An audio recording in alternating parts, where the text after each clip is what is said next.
సమాచారం కోసం 95 న్యూస్ ఇప్పుడు యాప్ లో మీ ముందుకు వచ్చింది. వెంటనే డౌన్లోడ్ చేసుకుని న్యూస్ అప్డేట్ తెలుసుకోండి. ప్రతి క్షణం ప్రజాక్షేమం కోసం. స్వర్గీయ ప్రధానమంత్రి ఇందిరాగాంధీ హత్యానంతరం జరిగిన 1984లో 8వ లోక్సభకు జరిగిన ఎన్నికల్లో స్వర్గీయ రాజీవ్ గాంధీ నేతృత్వంలోని జాతీయ కాంగ్రెస్ పార్టీకి ఏకంగా 404 స్థానాలు దక్కాయి. నెహ్రూ హయాంలో కానీ ఇందిరాగాంధీ హయాంలో కానీ జరిగిన సార్వత్రిక ఎన్నికల్లో కాంగ్రెస్ పార్టీకి ఎంత భారీగా సీట్లు లభించలేదు.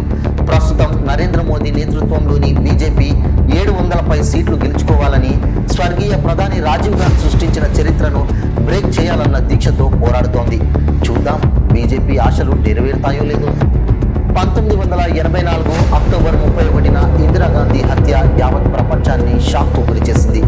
అదే రోజు సాయంత్రం రాజీవ్ ప్రధానిగా బాధ్యతలు స్వీకరించిన 7వ లోక్సభ పదవీకాలం ముగుస్తుండటంతో ఎన్నికలకు వెళ్లాలని నిర్ణయించారు. 1984 డిసెంబర్ 24, 27, 28 తేదీల్లో 514 లోక్సభ స్థానాలకే ఎన్నికలు జరిగాయి.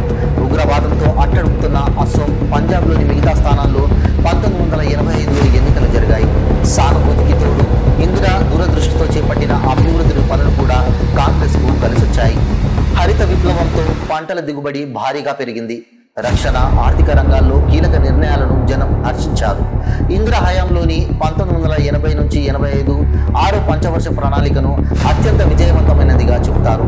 జీవన వ్యయం పెరిగిన ఆర్థిక వృద్ధి 5.4% చేరింది. వీటన్నింటి ఫలస్వరూపంగా కాంగ్రెస్కు ఏకంగా 49.1% ఓట్లు, 404 సీట్లు దక్కాయి. నెహ్రూ, ఇందిరా నాయకత్వంలోనూ ఇన్ని సీట్లు రాలేదు. యూపీలో కాంగ్రెస్ 85కు ఏకంగా 83 సీట్లను గెలుచుకుంది. బెంగాల్ మినహా పెద్ద రాష్ట్రాలన్నింటిలోనూ దుమ్మిరేపిన ఆంధ్రప్రదేశ్లో మాత్రం ఎన్టీఆర్ స్థాపించిన తెలుగుదేశం దాటికి 6తోనే సరిపెట్టుకుంది. టీడీపీ ఏకంగా 30 సీట్లు నెక్కింది. రాజీవ్ హయాంలో పలు వివాదాలు రేగాయి. బోఫోర్స్ శతఘ్నుల కొనుగోలులో అవినీతి మరొక వాటిలో ముఖ్యమైనది. ఈ కాంట్రాక్ట్ కోసం గాను భారత రాజకీయ నాయకులకు బోఫోర్స్ కంపెనీ 820 కోట్ల ముడుపులు చెల్లించినట్లు 1987లో స్వీడిష్ రేడియో స్టేషన్ ప్రచారం చేసిన కథనం సంచలనం రేపింది. బోఫోర్స్ తరఫున మధ్యవర్తిత్వం వహించిన ఒటావియో కత్రోచికి రాజీవ్ కుటుంబంతో సన్నిహిత సంబంధాలున్నట్లు ఆరోపణలు వచ్చాయి. అలాగే జాతుల పోరుతో అట్టుడుకుతున్న శ్రీలంకలో శాంతి పేరుతో జోక్యం